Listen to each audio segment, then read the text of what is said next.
ठिकाणी मात्र खासगी वाहनांचा समावेश नाही।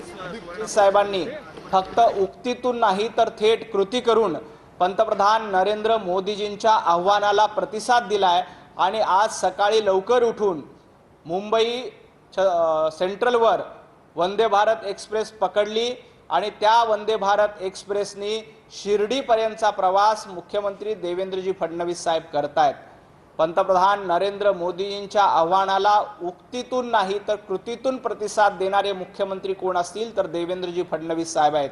आज देशातील 140 कोटी जनता पंतप्रधान नरेंद्र मोदीजींच्या पाठीशी उभी आहे। इंधन टंचाईचं संकट असताना, काळजीचं आव्हान असताना काँग्रेसनं याची थट्टामस्करी करण्याचा प्रयत्न केला, परंतु देशातील जनता काँग्रेसच्या या थट्टामस्करीला साथ देणार नाही।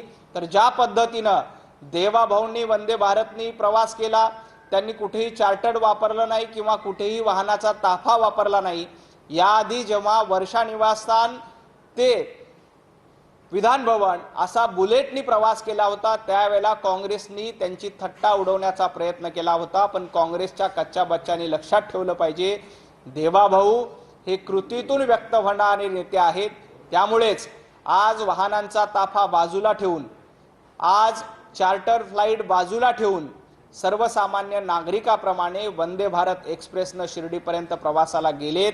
देवाभाऊंचा आदर्श महाराष्ट्रातील सर्वसामान्य नागरिक, महाराष्ट्रातील जनता निश्चितपणे घेईल आणि आपल्या बोले तैसा चाले या उक्तीप्रमाणे देवाभाऊंनी हा प्रवास केलेला आहे। खूप खूप धन्यवाद। नवनाथ बन यांनी मुख्यमंत्र्यांच्या या मुंबई ते शिर्डी या प्रवासाबद्दल माहिती दिली आणि पंतप्रधान नरेंद्र मोदी यांच्या आवाहनाला प्रतिसाद देत उक्तीतून नाही तर कृतीतून